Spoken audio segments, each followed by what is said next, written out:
for New England.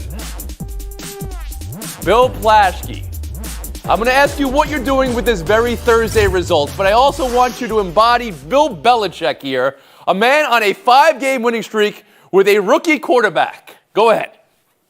I'm having flashbacks. That's what I'm doing with this, Tony. I'm going back to when I covered the 2002 Super Bowl. Not that it's a Super Bowl team yet, but this is the same kind of offense, the same kind of look, a punishing defense. The last 19 possessions, they haven't allowed a point. They've outscored opponents by 125 points in the last 5 games.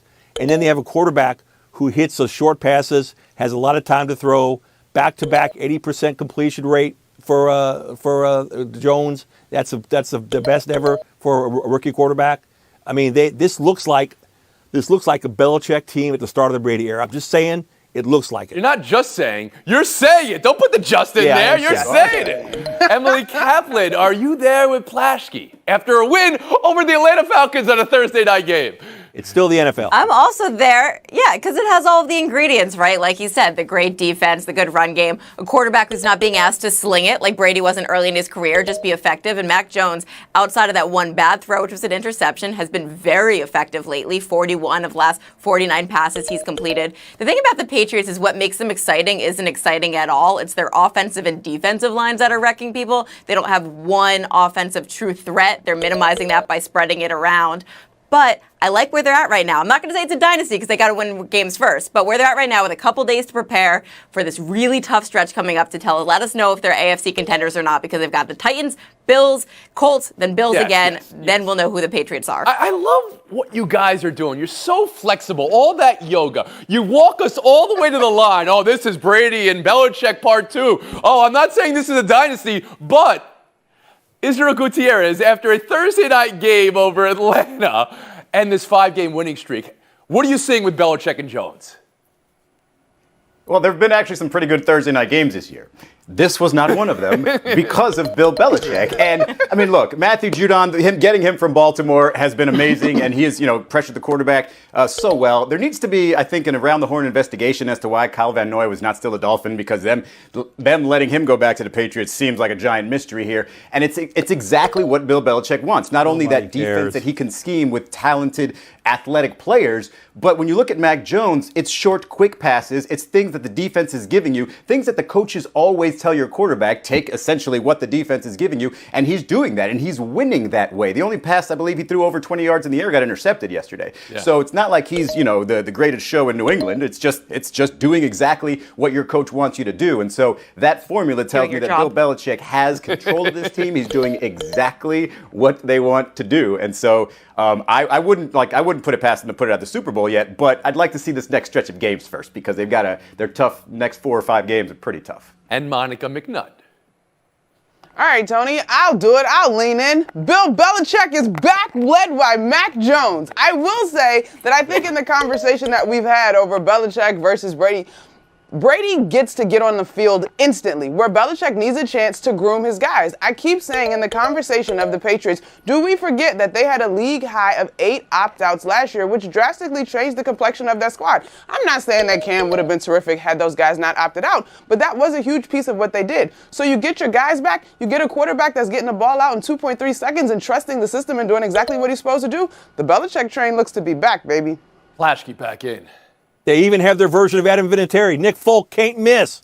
I'm telling you, this team looks, you take away the names, you look at the uniforms, the way they play, they look like those early Patriots. Those early Patriots. The eyeball team. All right, good. So everybody, all on this Patriots team, after a Thursday night game against Atlanta. I got you.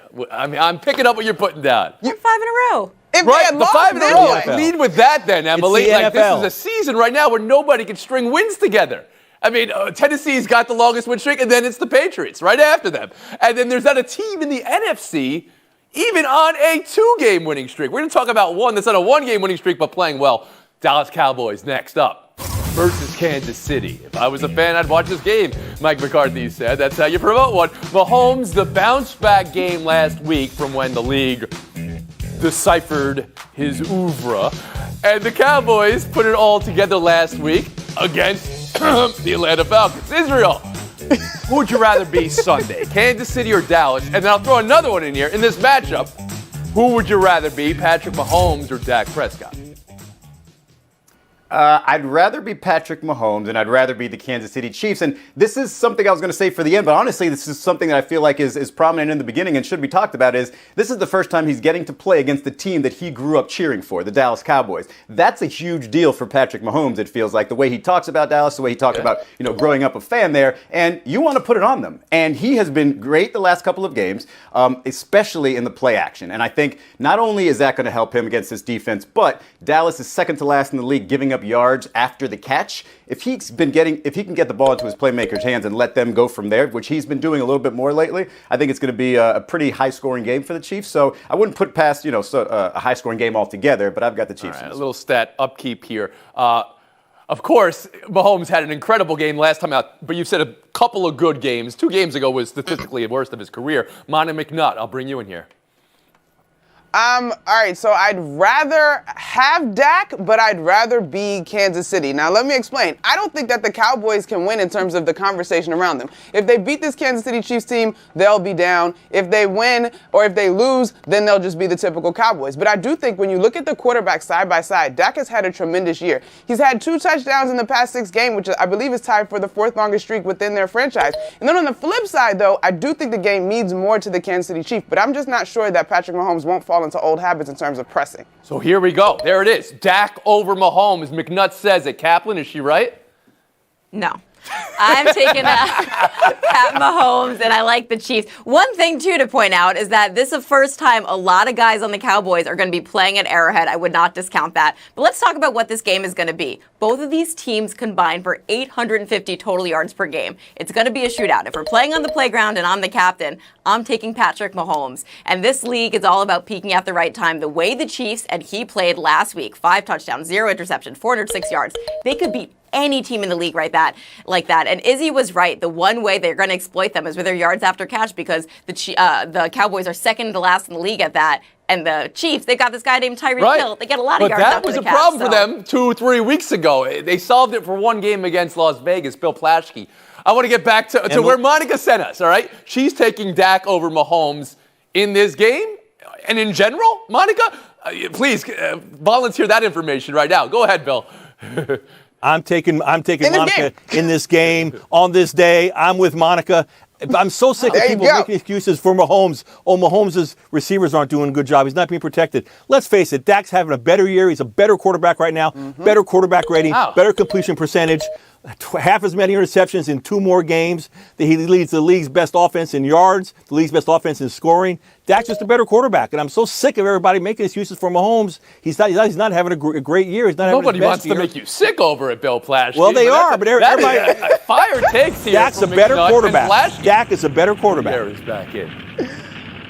I mean, Patrick is leading the league in total offense, right? So that's pretty good there. And just to be clear, Tony, what I was saying earlier is he's been really good the last 2 games in play action in particular. I apologize. Okay, I apologize. All right, but remember, with every quarterback matchup, it's not Prescott versus Mahomes. It's Mahomes versus the Cowboys defense and Prescott versus Kansas City's defense. Monica, one thing that will decide this game and who you got? I think it is the defense. And as much as it pains me to say this about a division rival, the Cowboys defense has been legit this year. I do think that the Kansas City Chiefs figure out a way to get this are you in the NFC East? I had no idea. And how about you, Israel? I know, right? I think the Chiefs, if they can determine or get some kind of running game established, that will open up everything for Patrick Mahomes. So that's what I'm looking at earlier, the Chiefs running attack. For me, it's about the turnovers. Why Pat Mahomes did so well last week. 5 touchdowns, 0 interceptions, so no picks and they win. And Plaschke. This is not the Kansas City Chiefs of old. This is a Dallas game. Trayvon Diggs, Micah Parsons, their defense will shut down. Tyreek Hill hasn't been the same Tyreek Hill. Kelsey hadn't been the same Kelsey. Dallas wins.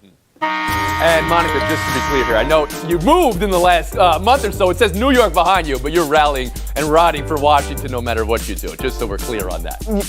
That's where my blood is.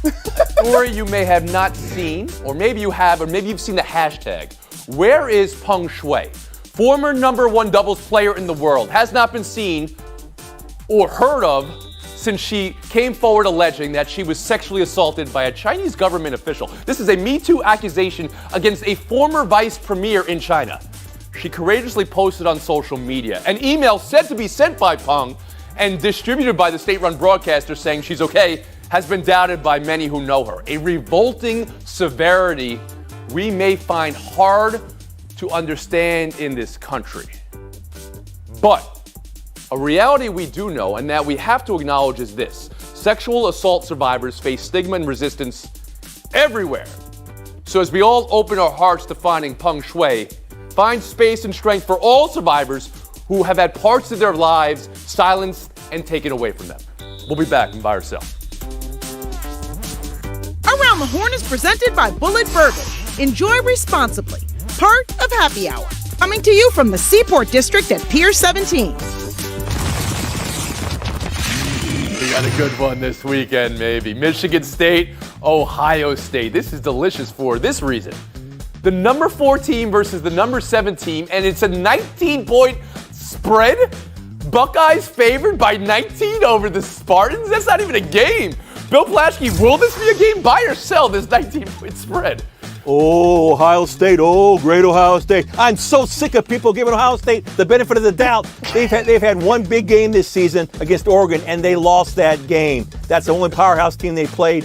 Michigan State has the best rusher in the nation, Kenneth Walker III. Hey. They have Peyton Thorne, second best in touchdown passes in the Big Ten. Ohio State gave up 4 touchdown passes last week against Purdue. Michigan State definitely covers this game. I think he's second best to C.J. Stroud, but the point stands. Now, you really are sick over a lot of things today, Plash. We've got to get you some ginger ale or something. So you think a 19-point spread and too much is being given to Ohio State. Emily Kaplan, how about you? You know what Vegas doesn't take into account? Kryptonite. Michigan State has beaten Ohio State as a top 5 team 5 times in their career. Also, Ohio State's big blowout win against Purdue still allowed 31 points, so I think Michigan can score on them. 19 points. So you put a lot of stock into history here where, some 19 and 20-year-olds playing in the game. Does it really matter what happened years ago? All right. 3 wins since 2011. Israel Gutierrez, how about you? Well, it was recent history where Michigan State lost to that same Purdue team. So, they have Ohio State, the best passing offense in the country. Thank you. Now, this might be a Heisman type of game for you. him because, Bryce Young in Alabama might play Georgia's defense twice. So this is going to be potentially a Heisman moment for him. I think Ohio State covers. Monica McNutt. Well, talking about the big picture, I think Michigan State knows exactly what's on the line here. They have a chance if they get this win. I think their chances of making the CFP shoot up 58%. Yeah. I also think that they are a team that has the ability to rush the ball. Kenneth Walker leads major college with his rushing yards, which means they can control time of possession and keep Ohio State off of the field. Plus, they're willing to get creative on defense. I think this spread is way too high. All right, so that's 3 spread-wise, Michigan State. Gutierrez thinks it's going to be a blowout, completely a blowout. Okay, Ohio State for you. We'll move on. Steph Curry outscored the Cavaliers by himself in the fourth quarter last night. Repeat, outscored the Cavaliers by himself. Israel, I don't ask this question lightly. Is it possible this is the best Stephen Curry yet? I'm going to say yes, and here's why. Last season, he got a taste of playing without Klay Thompson, without Kevin Durant, and he had his career high in field goal attempts and still shot 48%. And now he's gotten used to being the only guy out there, all eyes on him. And so if we get, Klay Thompson back at any sort of high percentage of what he normally is, and the defense has to look elsewhere, Steph Curry could average 35 points over a good stretch of time. I think this might be the best we've seen, yeah. Monica, we know about the MVP votes that he got and the MVPs that he won. And this is year 33 for Steph Curry. Could this be the best yet? I think it is the best yet. I mean, he's the healthiest, I think, arguably, we've seen him over the course of his career. He's the strongest, and he's talked a lot about the opportunity that he and Draymond have to be super familiar with their system, but also to teach these young guys. And anybody that has to go back and school young people know that doing that reminds you of what is at the core. The way that the Warriors are executing their system, not just Steph, but those role guys really stepping in, being a year older and a year wiser, this Warriors team is dangerous, to say it lightly. 2 saying this is the best Steph Curry we've ever seen. And of course, I mean age 33. LeBron's in year 33. Bill Plaschke, go ahead. It's really hard following Monica when it comes to the NBA. It's really hard. I don't want to do that anymore, Tony. It's not fair. But anyway, you're sick over this, Plaschke. You're sick. Steph Curry is the best he's been because he's a great leader. They've lost 2 games, 1 in overtime. He's taken on the role of leadership. He's playing defense. He's the best I've ever seen him. But I don't want to follow Monica with the NBA stuff. Okay, thanks. Emily Kaplan, how about you? I'm glad that I had Bill as the buffer after Monica. Okay. Look, Steph has 9 3-point games since April. That are more 9 3-point games since April than any other NBA player has in history in their career. And you saw just how dominant he was in that Brooklyn game because you had Blake Griffin playing textbook defense against him. He was going, and then he all of a sudden lost his energy. And then you see Steph get that layup, and then Blake just like has to look like, what can I even do? That's how good Steph has been. Buy or sell 3, Connor McDavid versus the Winnipeg Jets last night. He went through the whole team. I mean, this was a great goal. It was like a goal he had against the Rangers earlier in the week. Shootout goal as well. He's got a 16-game point streak. Emily Kaplan. I'm going to ask you, I mean, we just asked about Steph. This is the best Connor McDavid we ever seen, and how good is this run he's on right now? It's pretty damn good. This is the first time I really feel like the NHL can convince to get a red zone channel because I would pay money to watch any time Connor McDavid has a shift or a power play. And I want to say it's not just McDavid. This is the best tandem we have seen with Leon Draisaitl since Yager and Lemieux in the early 2000s. Both those guys were MVP finalists, and it's not unrealistic to think McDavid and Draisaitl will be MVP finalists this year. And on this NHL Red Zone channel, who would be the host? Emily Kaplan. I think, wow, let's go to Emily Kaplan. Someone with some experience on a game show who can think on their feet. There you go, Emily. It's you. You got the job. Yeah. Israel Gutierrez, now you have to follow up Kaplan on the NHL. Congratulations. Well, yeah, thanks for that. I remember when he was drafted, reading a story that they called him McMiracle Worker, and it seems like that's what he's doing right now. Like, there's nothing better in sports, or one of the few things better in sports, when a prodigy sort of becomes what you believe he's going to be. And this right here, like, literally, like, sorry for the cross-sport analogy, it's like LeBron James stuff, going 1-on-4. All right, I don't think you're that sorry for the NBA analogy. I think you purposely got to the sport you wanted to talk about. And Monica McNutt on Connor McDavid and hockey, please. Listen, I will not try to keep up with Cap on the X's and O's, but what I will say is for a guy that is not known to be particularly emotive, you see the way he reacted on some of those goals that we had an opportunity to see. He's having a blast. And yes, there are some similarities to some NBA players I won't name because teams know what he's going to do and they still can't find a way. You guys can't find a way to talk hockey without talking basketball. That was good. And he's very emotive when it's talking to the referees or the NHLPA or whatever it is. Go ahead, Bill Plaschke. This is sort of a naive question, but Connor McDavid, can he ever be considered a great player unless he leads Edmonton past the second round? They haven't got past the second round, right? Is that right, Emily? They have not got past the second round in the playoffs. Right. He's great. He's fun to watch. Okay. But he couldn't do that last night. I'm asking you, he couldn't exactly do that last night. Are these goals going to be there in the playoffs, Emily? That's my question that I just posed out there.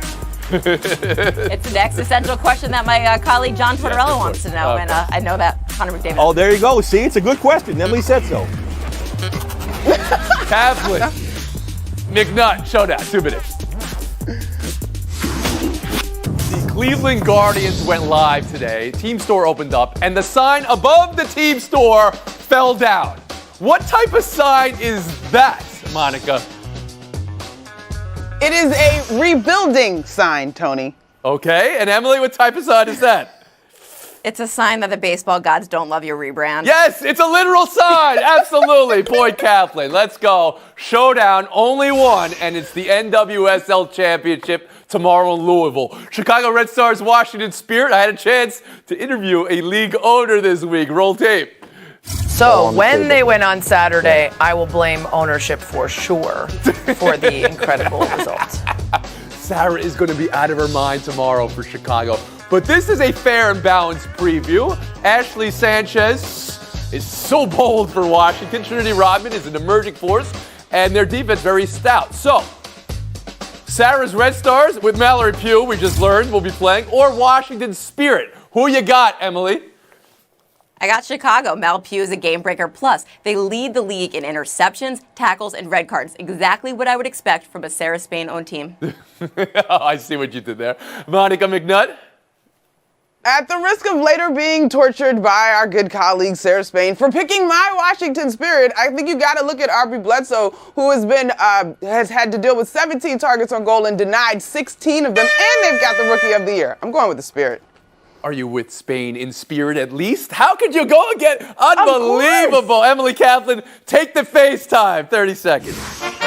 I wanted to give a shout out to Riley Tufte, a rookie from the Dallas Stars. He was playing in Minnesota last night. It was supposed to be a very big game for him. The kid's from Minnesota. He spent all of his call-up money on tickets for his friends and his family. He even had to borrow some. And then an hour before the game, his coach scratches him. Now, it's not the biggest deal in the world, but it's just a reminder that professional sports are a business, and even great careers are filled with some disappointment. So I'll be rooting for this kid.